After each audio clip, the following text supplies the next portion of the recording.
Melisa Idris, and you're watching For the Win. Joining me once again on the show is Shankar Santiram, the Managing Consultant of EQTD Consulting. You can also catch him on light.my every day at 6:50 a.m. as well as 9:10 a.m.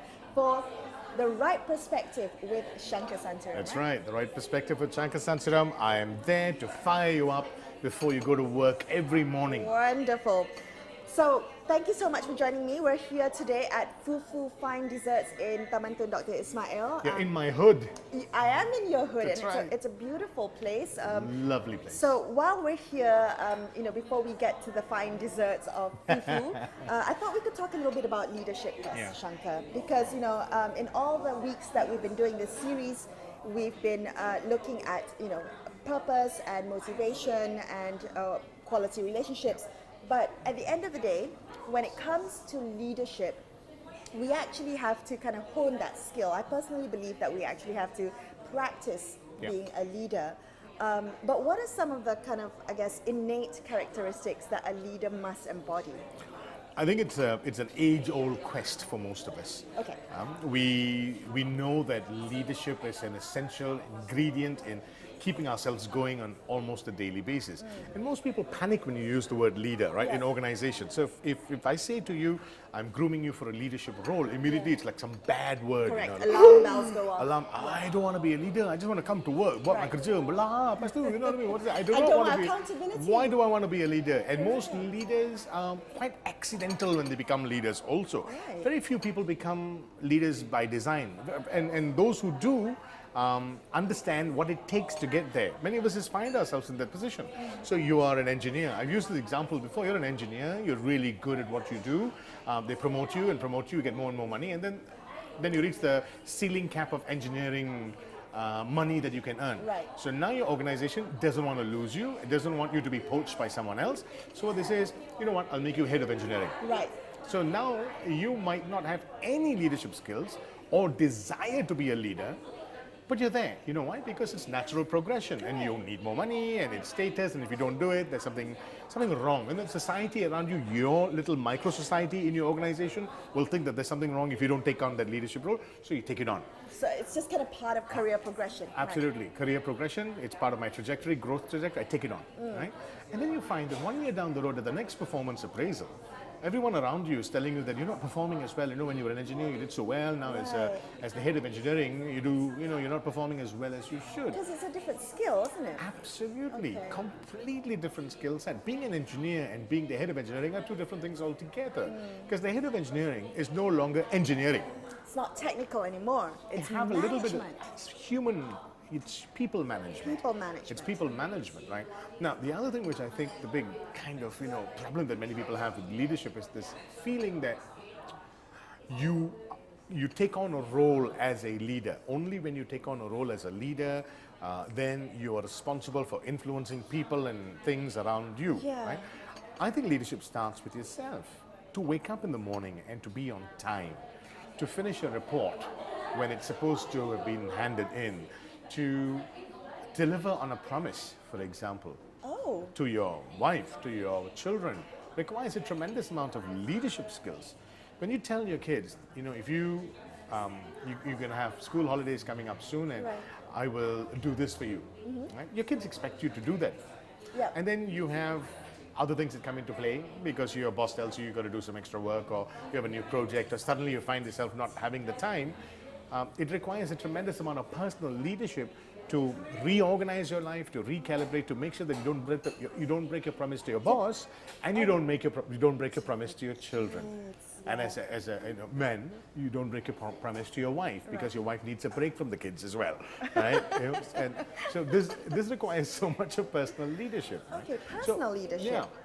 And I think this is the deal. So we're talking about success consciousness. How do you develop success? I mean, the entire series, episode 9 right now, it's all about finding success. Right. And what is that kind of formula for success that we all need to apply to ourselves to get there. And developing personal leadership is an important part of that. But personal leadership only comes when, go back to what I talked about before, which is when you have relationships, right? And everyone thinks, what's that got to do with leadership? Yeah, Having a what relationship with does? someone else. No, having a relationship with yourself. What do you mean, relationship you with yourself? you need to make, for example, if you tell your kids you're going to do something, you must have a relationship with yourself not to break that promise. Okay, all right, I see You know, what you mean. it's a non-negotiable. You have to talk to yourself, and your inner self must speak to you and say, you can't play with this. Okay, all right. You know, you made that promise, got to do it, right? Now that comes down to you being invested in doing it. Right? If it's not important to you, you won't do it. If you don't have a kind of visceral connection with it, you won't do it. You won't do it. Yeah. So people always think relationships are only with people. Relationships are about connection.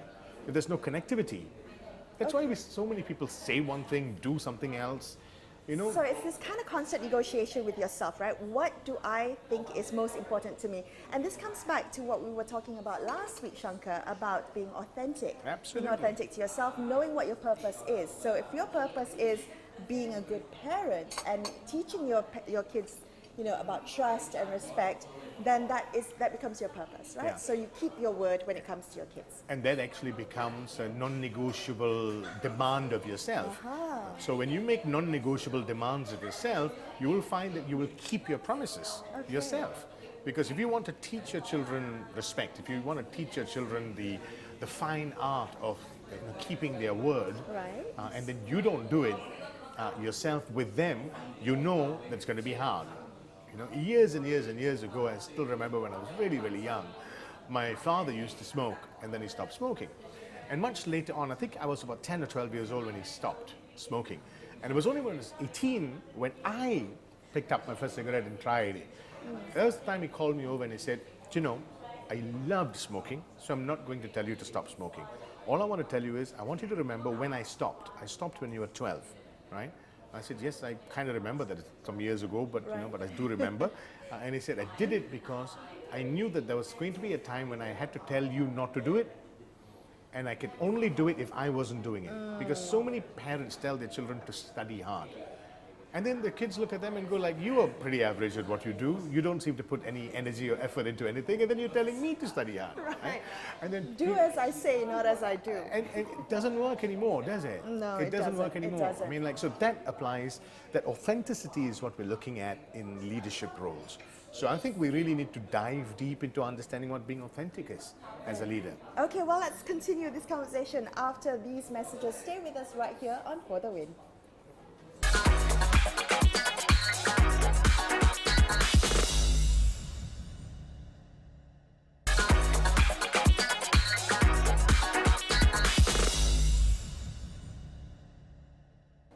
Welcome back to For the Win. I'm Melisa Idris with Shankar Santiram. We're talking about what makes a good leader.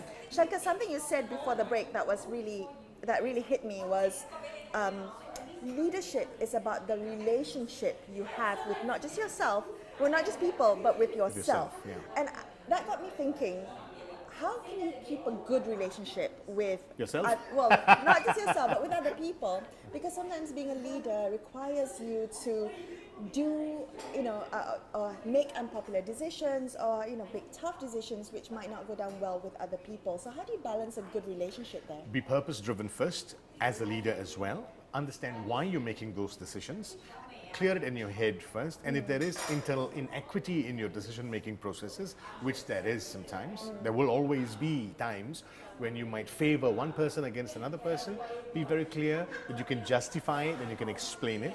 For example, one of the easy ways of understanding the quandary that leaders have is this, right? I have two people. I have Shankar and Melisa working for me, and they're both of the same level, right? But I get so much more from Melisa than I do with Shankar, right? She performs.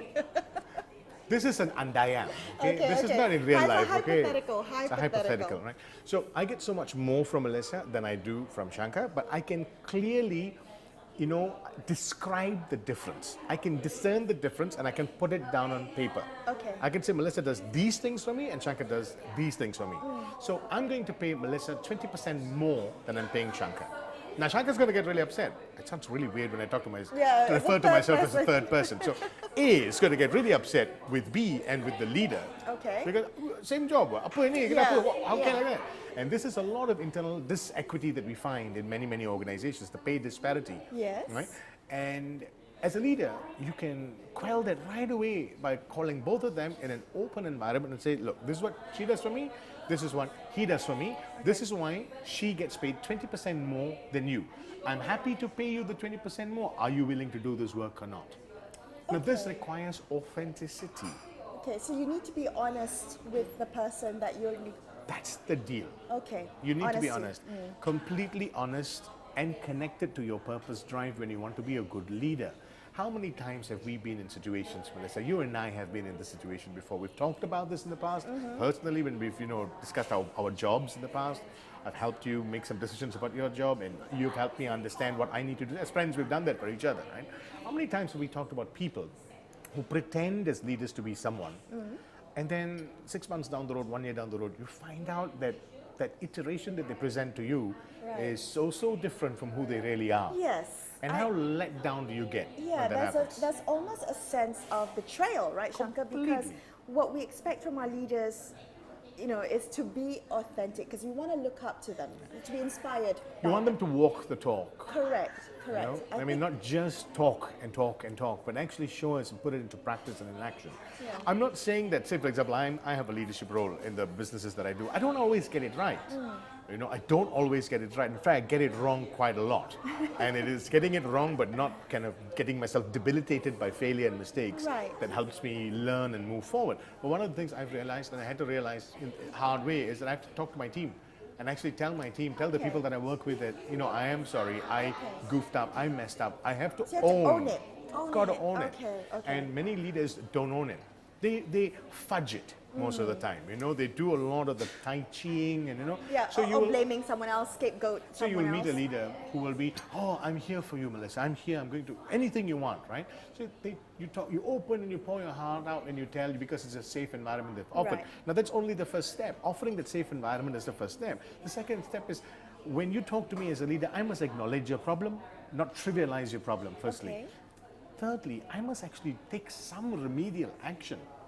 Even coming back to you and saying, I've thought about it, this is why I can do what I can do for you, these are the things I can't do for you, these are the things that will mess up the internal equity in the organization, I just don't have the money to do this. Actually, you know what, Melisa, I don't even know what I want from you right now. Do you think that there are some leaders who think that perhaps honesty is not always the best policy? Oh, there are many leaders. There's the consideration of, secrets, confidentiality. Many leaders. But I find that most of these leaders hide behind this. Hide behind it. They hide behind this because, you've got to have a certain amount of courage to be a leader. Yeah, I agree. Courageous leadership is important. I mean, I'll give you a classic example of our current Prime Minister, right? And I think it's such a real example, right? A courageous leader, right? So the government that took over in 2019 decided that they have a 100-day... 2018, that's right, it's all getting mixed up in my head. After the 14th general election, they took over and they had a manifesto about the things they're going to do in the first 100 days, right? Now, they took the job, got into power, and about 50 or 60 days down, they decided that we're not going to be able to do these 100 things. Right? The first 100 days, all the things that we're going to put out. They didn't fudge it, didn't lie about it. Came out, Prime Minister, I still remember that press conference he gave, he sat out and he went. On his own, said then he went like, actually, we also didn't think we were going to win. And when we won, we turned up and suddenly we found that the whole place was in a mess. It's going to take a lot more time than this. That's authentic. I mean, whether it's good business or bad political business, I don't know. I'm not a politician. But from a leadership standpoint, I thought to myself, that's good leadership, that you come up, you tell the whole nation that we promised you these changes in the 100 days, not going to be able to do it. I will tell you why we're not going to be able to do it. Give us a little bit more time. And then come out and say, you know what? I like my ministers. They're nice kids, but they're kids. Everyone's a kid compared to him. So I need to give them a bit more time to learn. In the office setting, in a professional office setting, sometimes you're not allowed to do that. But you think that a good leader should be able to talk to his or her team? Always. And tell the absolute truth? Always. And I think that's the highest value task for a leader, to create that environment so that they can actually be honest. Because if you can actually be honest with your team, your job as a leader becomes easier. Can you say that you've been completely honest? Listen, No. to the team. Listen, I No. don't have the money to increase your pay. Absolutely not. I will be lying if I said that. Right? Yeah. So I have also fudged along the way, and it is because I fudged and failed that I can tell you don't do it. Don't do it. Don't do it. Don't Right? fudge. And many of the times when the mistakes I've made, my leadership mistakes, my leadership faux pas, have primarily been because I've been stupid. It's got nothing to do with the people that I have to take responsibility as the leader. It's my job. It's my, it's my neck on the line. The buck stops with me. All the cliches that you can throw. Literally, personal ownership of that leadership process. And that's what a lot of people don't take. They like being leaders, but don't like the ownership of leadership. Personal ownership. You have to be accountable. We're going to come back with more about personal leadership after this on For the Win.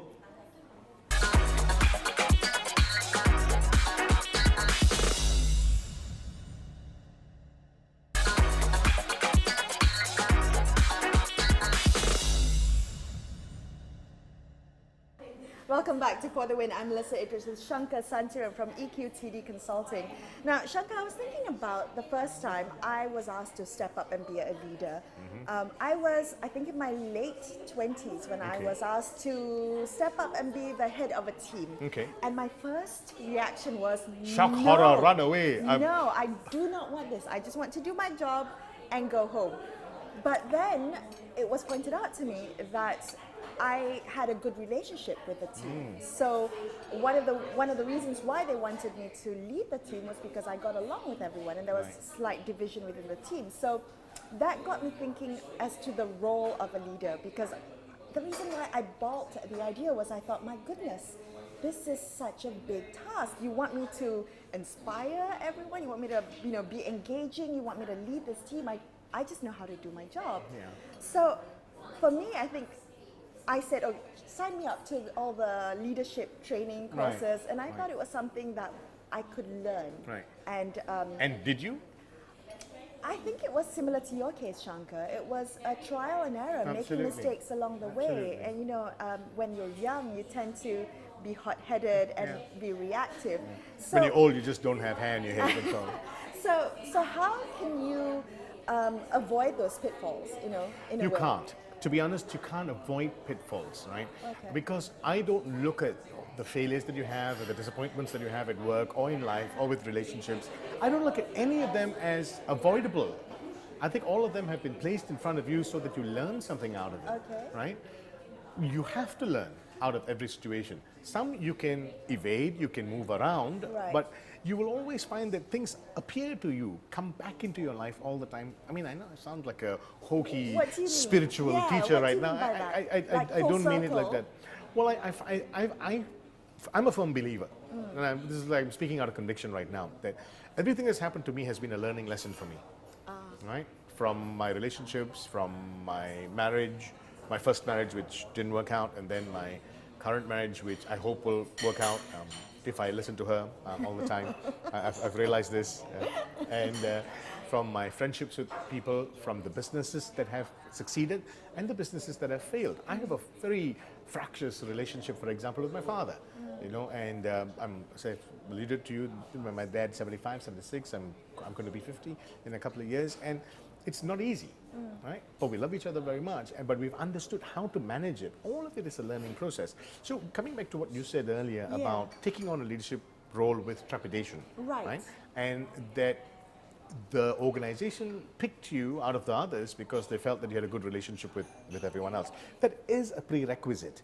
That is really a prerequisite in ensuring that you can function as a leader. What's your job as a leader, right? Your job is to ensure that people around you perform to the best of their ability, so that all of you collectively meet the organization's goals. I mean, that's all it is. You're not some little Napoleon or a beloved dictator who needs to run the show. You're essentially bringing the best out of people, so that you're bringing the best out. You're rallying them, bringing the best out of them, so that there is a fixed end. And the end is not serving you; the end is serving the cause. You need to be serving the cause. The moment you can do that, you can separate yourself, the megalomaniacal self, to the person who actually needs to gather a group of people and help them move along for a common goal. driven by purpose. If everybody is driven by purpose and you all have that common goal, then it's all about being authentic. And how are you authentic as a leader? Gotta engage and inspire. That's exactly what you said earlier. Okay. Engage. Okay. Actually be interested in people. I'm not going to work for you, Melisa, if I don't know that you connect with me. And this is the big problem. So that's why when you have very large, tall, hierarchical companies where leadership is, blocked off and you can't see the people ahead of you, you find that those companies don't perform really well. Because there's just no... Who am I working for? No engagement, right? Who am I doing things for? And also, you want to be with leaders who can influence your growth and your growth potential, right? So if I'm working... You can learn from? You can learn from them, yeah. And also because you can show them what you're capable of, and they can open doors for you as well, isn't it? That's another thing that we do. But when the door opener is 4 levels higher than you, right? And the guy the person who is, I say guy, not necessarily guy, the person who's right in front of you is your immediate line leader, and they're not opening doors for themselves. If they're not opening doors for themselves, they're going to open doors for me. So what happens is this is all this blocks along the way. So Shankar, we're looking at it from a leader's perspective, right? Leadership from a leader's perspective. But what if we flip it around? Yep. What do we do if we don't get along with our line leader? Yeah, find another job. It's that easy, right? I mean, surely there's a way for you to repair or bridge that. You must try it. You must try that first. Okay. But it goes back to taking personal responsibility for what you do as well, right? So as a downliner, if you are my leader and I find that my relationship is not that great, I know that you are going to influence the outcomes of my life on a daily basis, on a yearly basis, on an increment level. It's going to affect my bank balances, yes, my leave and my status in the organization and so on and so forth. Then I look at you and go like, you're important to me, right? And when you become important to me, I need to patch my relationship up with you before I decide to leave, right? So leaving is always the last option. But first you try and patch the relationship up. How am I going to patch the relationship up with you if you don't think I'm valuable? And this is the perceived value we were talking about last week. This is really important, right? I need to come to the negotiating table to you with something to offer. Right. If I have something to offer when I come to you, which means I add value to you, then it's being nice to me or nurturing me as your downliner is going to bring you benefit as well. Then you will immediately see it. And you'll go like, you know what, he wasn't so nice before, this Shankar guy talks too much and there's a bit of a disruptive influence in the organization, but he's got some skill there, you know what I mean? If I want to sell, I think I'm going to make him the head of sales because you can take him and he can sell color television to a blind person, you know what I mean? Because he's got that ability. I just need to harness it. So now you see value in that person. The moment you see value in that person, because I'm bringing you value, right? You only see value in people when they bring value to you. To you, not personally necessarily, but to the team, to the organization, to the bottom line profits. And then suddenly you engage and be aware of their perceived value. And then you find that and also we've talked about this before. Leaders need to understand functional relationships. I don't really need to like you. Okay, but you have to have the same purpose. Now, and this is the few minutes we have left, Shankar. I want to just ask you, you talked a little bit about some accidental leaders. Yeah. So what happens, or what advice do you have for people who find themselves accidentally promoted as leader? Learn. Start learning right away. Your growth trajectory will be halted. It'll come to a dramatic halt if you don't change from being a technical specialist or a subject matter specialist to becoming a people manager, right? And people management is very nuanced. People management is what my company is called EQ, TD Consulting, right? Emotional quotient? Yeah. Right? Because technical skills can be learned quite easily, right? So if you're we've got Rizal, our camera person here, our lovely soft touch camera person, right? Rizal can be sent to school, to camera school, to film school to learn the art of taking fantastic shots and using different machines, so on and so forth. And it's very easy to find out whether he learned it or not. Right? You give him the new machine, he knows how to use it, he makes good shot, he learned something, yes. And then you give him the new machine, he still does all sorts of nonsense. And you go like, "Kau ni tak belajar apa-apa." So you can look at him and you can shout at him. So the hard skills are very discernible, right? You can easy to observe and to figure out. Your soft skills are so much harder. It's so observational. So if I send Rizal to go and learn emotional intelligence so that he becomes nicer to guests, and incidentally, he's very nice to guests, right? and he becomes warmer and kinder, and he delivers better results, and he can get all the other camera people and rally them around. There's no tangible result there, except you want him to be the leader of all the cameras. Not the cameras, all the camera people. Camera people, yes. right? You want him to be, I'm trying to be not gender specific, we only have men, do we? No, We have camera women? It's a Generic- gender neutral term. Yes. I'm so not a millennial to understand this, but I know what you mean, Okay, right? So all I right. think emotional intelligence is what you need Emotional intelligence. in order for you to lead people. And the people who don't succeed as leaders are the ones that have no emotional intelligence. That they just don't have a sense of self-awareness and people awareness and social awareness. And emotional intelligence can be learned. Absolutely. It's a learned skill. Absolutely. All right, wonderful. That's all the time we have on For the Win this week, but we'll be back same time next week. Melisa Idris here signing off with Shankar Santaram of EQ TD Consulting. We'll see you then. Cool, thank you so much.